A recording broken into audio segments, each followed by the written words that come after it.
All right, this is the violin and viola practice video for Surprise Symphony, or the full video. I shouldn't just say the practice video. In the box, it talks about Joseph Haydn, and the symphony actually is a symphony number 94, but it's known as the Surprise Symphony because he was known, Haydn was like, it's his way of getting his attention to the audience. So many of you remember when we went to the Houston Symphony. Some of you may have fallen asleep in the symphony because when it's so beautiful and just in tune and peaceful and relaxing, it can easily put you to sleep. So this was Haydn's trick to the audience, was that he's going to have this beautiful music and then all of a sudden there's going to be a surprise. So we can see that in our music. It's piano for the whole song except one note is forte. All right, so I'm going to show you some practice tricks on this one. And it also talks about rehearsal marks. Those of you that are in All-Stars, we already saw rehearsal marks. It has the measure number with a box around it. Sometimes they'll have letters as well, so letter A or letter B. It's just easy for the whole orchestra to find where we're starting, rather than if you had to count, we're going to start at measure 72, and you had to count from the beginning where measure 72 was. So it just helps to see where we are, which will help with our practicing that we're going to do in just a second. Okay, so looking at this piece, we're going to say that the note names, I'm going to go all the way through the note names together, and it's okay if you can't say them as fast as I can. See if you can though, especially violin, because you got to get faster on your reading, right? But viola too, everybody needs to be fast on your reading. All right, so I'm going to say it at this speed. 1, 2, ready, say the notes. C, C, E, E, G, G, E, F, F, D, D, B, B, G, C, C, E, E, G, G, E, C, C, F sharp, G, G, F, G, E, G, D, D, D, E, F, G, A, G, F, E, D, D, D, E, E, G, G, C, C, E, D, D, C, B, A, B, C, C, C, rest. All right, so hopefully I woke you up like Haydn did when we got to the G note that's really, really loud in measure 8. Okay, so before we play through the whole song, you got to remember when you have low 2 and high 2. So on the G string, you're going to have high 2s in the song. On the D string, you're going to have low 2s, except when it has the accidental, then you're going to have high 2s. And on the A string, you're going to have low 2s. So the trick is measure 7 has a low 2 to high 2 jump. There happens earlier as well, but you have more time to think about it. This is right away. So we're going to practice this one. Just measure 7, which is the beginning of the second line. So it's an up bow, it's staccato, and we've got C natural, and then we're going to jump to F sharp. So we're going to do that a couple times. 1, 2, ready, and again. Think about your bow angle. I'm going to watch myself in the video, make sure I know what I'm doing as I'm trying to tell you to do it. Ready, and okay, so my 2 is going from low to high on the other string. And I'm actually just keeping first finger down so I have a reference point of how far to reach. It will be a little bit bigger reach as you cross over the string because you're reaching the hypotenuse, which I talked about in cello and bass class, like I want to say years ago, but weeks ago when we were together, because they had to do something where they crossed strings, but keeping your finger down. Also, if you're working on Song of the Wind, you want to keep your first finger down and cross over. It's going to be a little bit of a reach because you're reaching, it's not on the same string, you're crossing over. So it's just a little bit bigger space.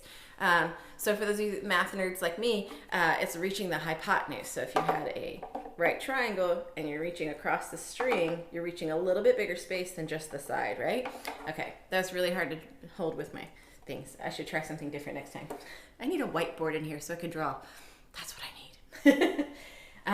Okay, anyway, so when you reach over, if you keep your first finger down, which I recommend, it's going to be just a little bit bigger space so that you'll be in tune. Why is this not cooperating today? Okay. So again, 1, 2, up, bow. So I would practice that a couple of times. So at least 3 times, maybe 5, just to make sure you got it. Then the next part is that we are going to go ahead and add in the next note to make sure our 3 is in tune. So 1, 2, 3, 4. All right. Then after you got that, so again, that's another 3 times just to make sure you got it. And then after that, we've got to add a forte. So I want you to think about, we're playing soft, we're playing at the fingerboard, and then move towards the bridge to play a nice forte. You do have a rest to lift and reset your bow. I want to sit closer to the frog for that so that I have the bow and the weight from the frog to give me a nice big surprise forte. So we're at an up bow on the G, lift. Okay, one more time, ready, go. All right, so let's see if we can put that together with measure 7. So measure 7 and 8. 1, 2, ready, and.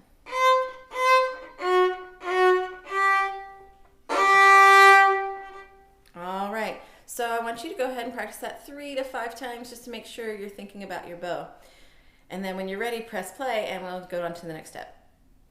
Okay, so the next step is to add in the next note. So see how we're just adding one note at a time, but in this case, it's because we have to think about our bow, not necessarily because we have to think about our left hand. So the next note in measure 9, the first note, is going to be an F natural, and it's going to be piano again, and an up bow. So we've got to want to be right at the edge of the fingerboard. So we just played this lovely long, and then we have to go to F natural and play soft. All right, so let's go ahead and play from 7. So measure 7, measure 8, and the first note of measure 9. 1, 2, 3, 4.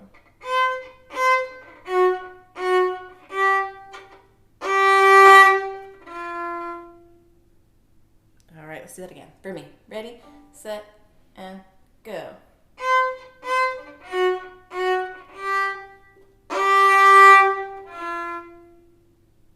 All right, were you able to think about moving your bow? So as you pull that long G forte, you want to try to get a little further away so that you can play that nice and soft. Okay, so that's putting that part together. The next tricky part in this piece is measure 9 itself, because we have string crossing slurs, and this time they go lower, and so we definitely need to add that weight we talked about on other string crossing slurs, that you need to add more weight as you cross over, even though we're being piano. So let's practice just the F to the G. 1, 2, my turn, your turn, my turn.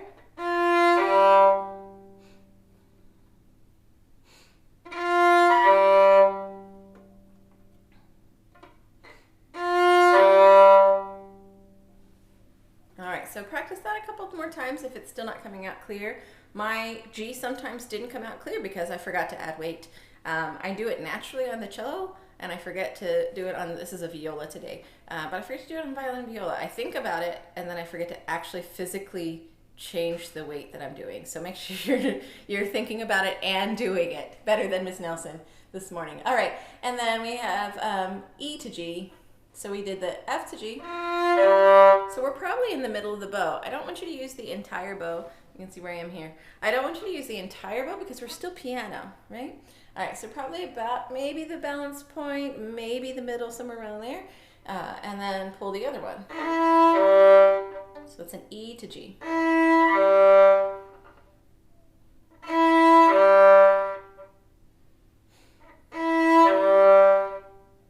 All right, and then putting those together. So my turn, your turn, ready, go. My turn, here I go.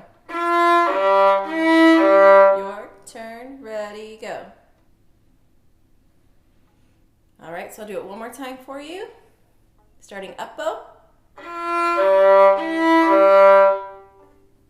All right, so again, that's another spot to practice like 5 times.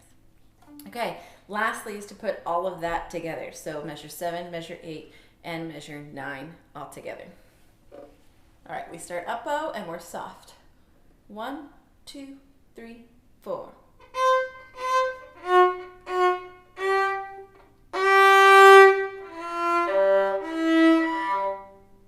Okay, I'm gonna do that again because I had a weird sound on my G. I forgot to add the weight. Miss Nelson. 1, 2, ready, and.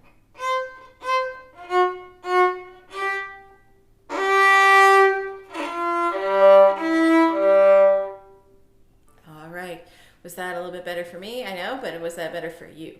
So that would be something to practice like 3, maybe 5 times.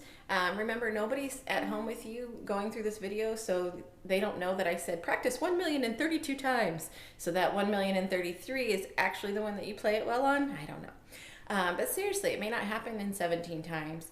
It may happen in 3 times. I don't know. Whatever works for you. So it does come with practice and patience. And just make sure that you're putting in the time. I love looking at how many minutes people are practicing each day. Some of you are putting in an hour or more, and some of you are putting in 10 minutes. And I feel like 10 minutes is just enough to uncase the instrument. So I don't know that you're really getting a whole lot done in 10 minutes. So I would recommend that you try 20 or 30, especially to follow along with these videos.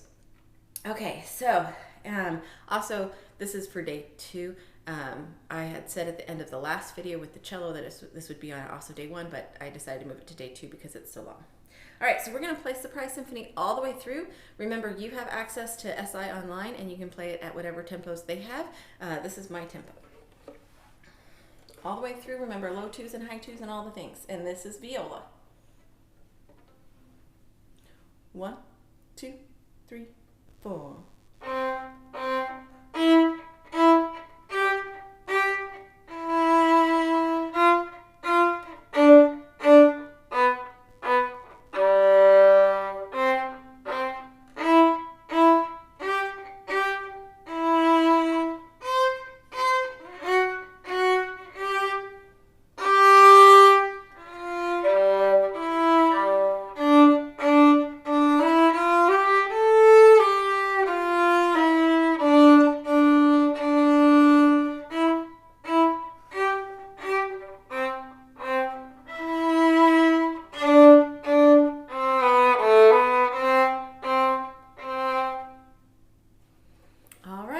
You enjoyed playing Surprise Symphony.